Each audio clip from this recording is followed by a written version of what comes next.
नमस्कार मित्रों, आप सभी को नवरात्रि पर्व की हार्दिक शुभकामनाएं। शक्ति और भक्ति का यह पर्व हम सब बेहद उत्साह के साथ मनाते हैं, माँ की आराधना करते हैं। और इस शक्ति और भक्ति के पर्व के अवसर पर ही भारतीय जनता पार्टी महिला मोर्चा ने आज यह बैठक का आयोजन किया कि आने वाले 27 तारीख को आज 27 तारीख को इस बैठक का आयोजन किया और आने वाले 3 नवंबर को प्रदेश की राजधानी बिलासपुर में 1 लाख महिलाओं का महतारी होंकार रैली का आयोजन किया जाएगा। ये महतारी होंकार रैली कांग्रेस की सरकार और उनके मुख्यमंत्री, जो उस समय कांग्रेस के तात्कालिक प्रदेश अध्यक्ष हुआ करते थे, उन्होंने जन घोषणा पत्र जब जारी किया तो जन घोषणा पत्र में उन्होंने बहुत से विषयों को कहा। गंगा जल की कसम, बम्बलाई देवी मंदिर में, डोंगरगढ़ की माँ बम्बलेश्वरी देवी में इन्होंने जिस सभा का आयोजन किया, आपने कार्यकर्ता सम्मेलन का आयोजन किया, वहाँ पर इन्होंने गंगा जल एक तरफ रखा और वहाँ पर उन्होंने गंगा जल की कसम खाकर जन घोषणा पत्र में जिन विषयों को कहा उसमें एक भी विषय पूरे नहीं हुए।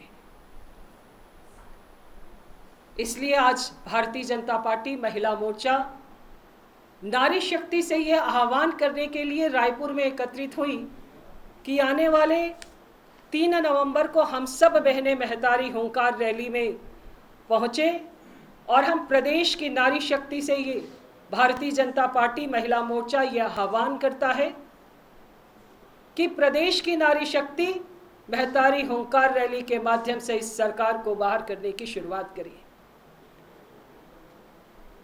जन घोषणा पत्र में सरकार ने कहा कि हम शराबबंदी करेंगे।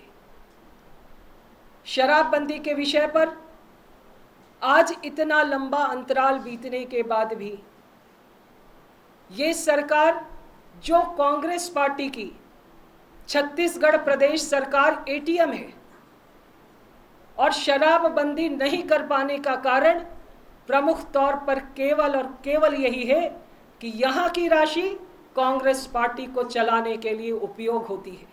इसलिए हम मानते हैं कि छत्तीसगढ़ प्रदेश को यह एटीएम के तौर पर कांग्रेस पार्टी उपयोग करती है। विधवा पेंशन, जन घोषणा पत्र में ये कहा गया कि 1000 रुपये कांग्रेस पार्टी विधवा पेंशन देने की शुरुआत करेगी। लेकिन आज इतने लंबे अंतराल के बाद भी मात्र 350 रुपये विधवा पेंशन के तौर पर सरकार के द्वारा दिया जाता है। प्रदेश के मुखिया को इस विषय को सोचना चाहिए। भूपेश मुख्यमंत्री जी को यह विषय सोचना चाहिए कि जिस विषय को उन्होंने जन घोषणा पत्र में गंगा जल लेकर कसम खाकर उन्होंने पूरा करने की बात कही थी, वो घोषणा पत्र पूरा क्यों नहीं हो पा रहा है। स्व सहायता की समूहों की बहनों को इन्होंने कहा कि जितने भी स्व सहायता समूह हैं, उन सभी स्व सहायता समूह को उनके ऊपर जो भी लिया गया लोन है, कर्ज है, उसे माफ कर दिया जाएगा। उस माफी का कागज आज तक पूरे प्रदेश की बहनें जोह रही हैं। कहीं पर भी घोषणा होने के बाद भी, कर्ज माफी की घोषणा होने के बाद भी किसी के पास कागज नहीं पहुंचा है। आज भी बैंक के जो लोग हैं वो महिलाओं तक पहुंचते हैं और उनसे बार बार अपने ब्याज की राशि वसूल करने की बात कहते हैं। इस सरकार ने कहा कि हम नियम कानून को सख्ती के साथ में लागू करेंगे। पूरे देश व प्रदेश भर में जो परिस्थितियां हैं वो सब तरफ में दिखाई देती हैं। जिस प्रकार के जघन्य हत्याकांड होते हैं, कानून व्यवस्था की स्थिति दिखाई नहीं देती है। जांजगीर चांपा में जिस प्रकार का महिला के साथ में कुकृत्य हुआ, वो निर्भया कांड की याद दिलाता है। और इस प्रकार के घटनाक्रम को अंजाम देने वाले लोग।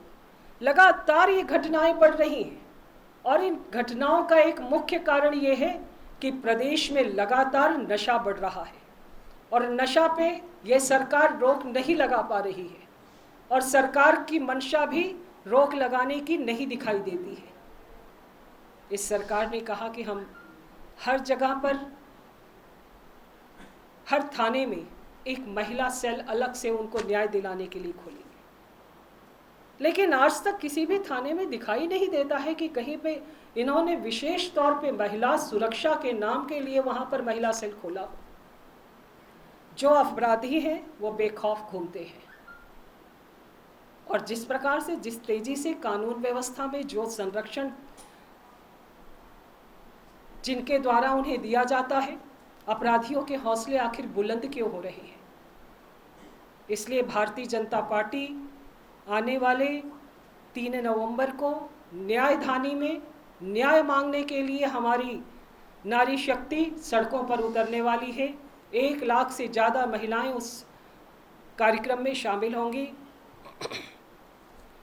और कार्यक्रम के लिए सांगठनिक तौर पर हमारी पूरी रूपरेखा बनाई गई है, जिसमें 29 और 30 सितंबर को पूरे प्रदेश भर में जिला बैठकें संपन्न होंगी। इस कार्यक्रम के महतारी होंकार रैली के लिए 29 और 30 सितंबर को पूरे प्रदेश की जिला स्तरीय बैठकें संपन्न होंगी। उसके पश्चात 1 और 2 अक्टूबर को विधानसभा स्तरीय बैठक होगी। विधानसभा स्तरीय बैठक के पश्चात 7 से 11 अक्टूबर तक हम बूथ स्तर पर, ग्राम स्तर पर जो स्व सहायता समूह के बहनें हैं, जो आंगनबाड़ी की हमारी वर्कर हैं, विद्यामितान हैं, सामाजिक संगठनों में कार्यरत हमारी बहनें हैं, उन तक हम पहुंचेंगे। 14 से 15 अक्टूबर तक तहसील स्तर पर इस कार्यक्रम को हम शुरुआत करेंगे और 18 से 19 अक्टूबर तक जिला स्तरीय कार्यक्रम होगा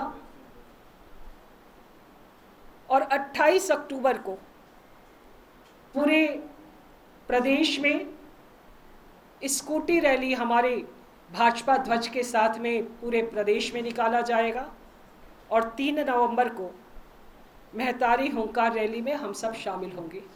यह हमारे सांगठनिक कार्यक्रम की रूपरेखा है। मेरा विषय यहाँ समाप्त होता है।